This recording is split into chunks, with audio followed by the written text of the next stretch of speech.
ardayda aqoon-yahanka ee shaqo qaran ayaa Gabley waxa uga bilaabmay 3 xisho oo aqoon kororsiya. ardaydani ayaa iskuulada ku yaala gobolka Gabley ku kordhin doona aqoontooda waayo aragnimo ee ay soo barteen. ardaydani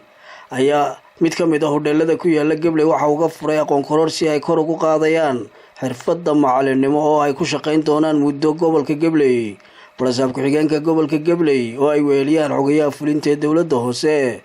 iyo gudoomiyaha waxbarashada ee gobolka Gabley loogu sii diyaar gareynayo ardaydii ka soo baxday mashruucii shaqo qaran oo tagi doona markaa dugsiyada gobolka ayaa halkan waxoogaa refreshment lagu siinayaa aqoontii way leeyihiin yacni in haddana waxa weeyaan dib loo yaro culo hawsha ka horeysa iyo waxa laga doonayana ma garanaysaa. waxaan aad ugu faraxsanahay inaan hawshan maanta halkan aynu ka qabanno ardaydii jaamacadaha ka soo baxday ee soo dhamaysay tababarkii dararweyne ku soo guuleystay inay gobolkoodii ku soo noqdaan ay wax ku barteen sanad ka soo socdana imika aynu ku jirnay waxbarashadana ay ka hawlgalaan dugsiyadoodii oo ay ubadkoodii wax baraan inaan ka soo qayb galo aad iyo aad baan ugu faraxsanahay runtii. loo sheego waxaan idiin sheegayaa maadaama aad tihiin dad aqoon-yahan ah oo jaamacada ka soo baxay oo noloshoodii maanta bilaabaya waxaad tegaysaan ubad yaryar baa u tegaysaan oo idiin baahan oo u baahan wax indhaha u jeexa oo indhalaayihiin waxay u baahan yihiin wax ku haga dhaqanka fiican waxay u baahan yihiin wax tusa dariiqa nolosha carruurtaasaa u tegaysaan markaa intaasi ay u baahan yihiin ubadkeenniina ay yihiin maxaa kugu waajiba macallin shaqo qaran maxaa kugu waajiba waxa kugu waajiba inaad ilmaha yar lagu geeyo dhabta saarto oo dhinaca ku qabato oo tiraahdo sidan wax dheh oo tiraahdo sidan wax dheh oo tiraahdo sidan wax dheh oo adiga ka arka laftaada. ardaygan yar muraayad baad u tahay aduu isku ka daawanaya wuxuu eegayaa si aad u hadlayso wuxuu eegayaa si aad u dhaqmayso wuxuu eegayaa si aad u tallaabsanayso wuxuu eegayaa sida aad wax ugu sheegayso. intaasi haddii mid kaa qalloocdo ilmahaas uu qateegu adeeraya waxaa inoo dardaarana waxaa inoo ballan ah muddaynu jooganaa iskuulladu markay xidhmaan sana dugsiyeedka nin waliba wuxuu tegayaa isbishaaltigiisii wixii uu soo bartay kii dhakhtar ahaa dhakhtarnimadiisii kii injineer ahaa halkiisii mid waliba wixii uu soo bartay buu dawladda ka helayaa oo waa loo diyaariyey waanaynu ognahay. intaa nala joogtaan waxaan idinka codsanaynaa inaad hawshaasi sida ay tahay u qabataan inaad dadka u tegaysaan indha u noqotaan. waxaa idinka soo horreeyey koox aan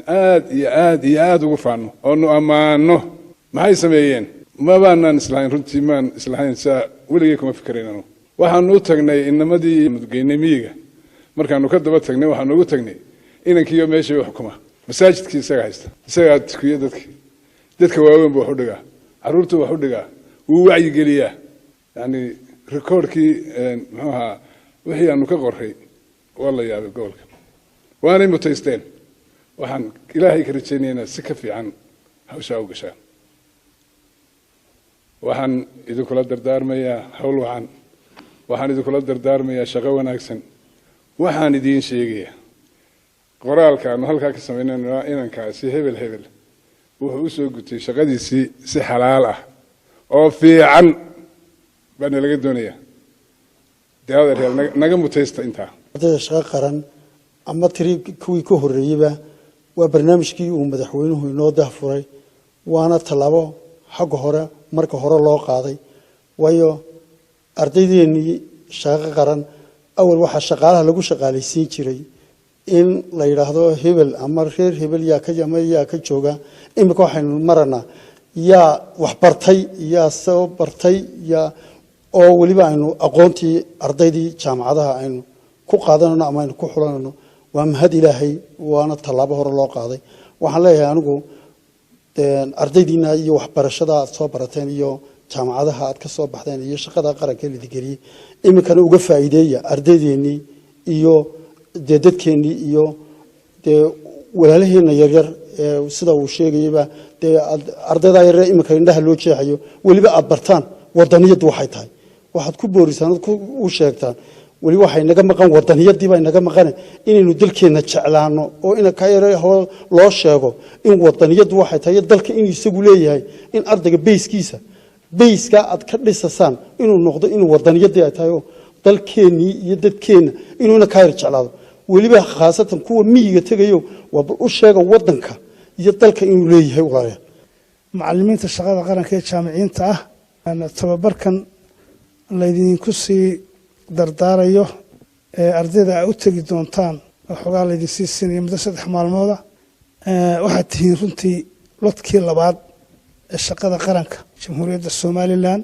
barnaamijka shaqo qaran oo runtii barnaamij la mahadiyay ahna xukuumadda kulmiye barnaamijkeedii markii ololaha doorashada lagu jiray barnaamijkii lagu galay muxuu ahaa ku jiray inoona hirgalay aadna loo mahadiyay macallimiintii shaqada qaranka noo dhigi jirtay waan garanayaa had ilaa maanta waan garanayaa macallinkii fiicnaa isii kugu dhigay sidaasoo kale idinkana ana shaqo qaran dhigay oo noqday sidiinanoo kale waxaad ku xisaabtantaan ardayga aad u tagi doontaan ilaa iyo aad gaaraysaan ilaa uu gaarayo age-kiina oo kale oona doono berigii aan kalaaska dhigan jiray arday macallinkii ii dhigi jiray shaqada qaranku hebel buu ahaa macallimiin wanaagsan oo taariikh kala oo ardaygu aan maskaxdiisa ka goyn ayaan idinka rajaynaynaa wiilaliya gabdhaba ilaahay idamkii kalsoonina waan idinku qabnaa waayo qoladii lodkii idinka horreeyey baanu ogeyn sida gudoomiyaha waxbarashadu sheegay meelaha ka baxsan magaalooyinka waaweyn ee tuulooyinka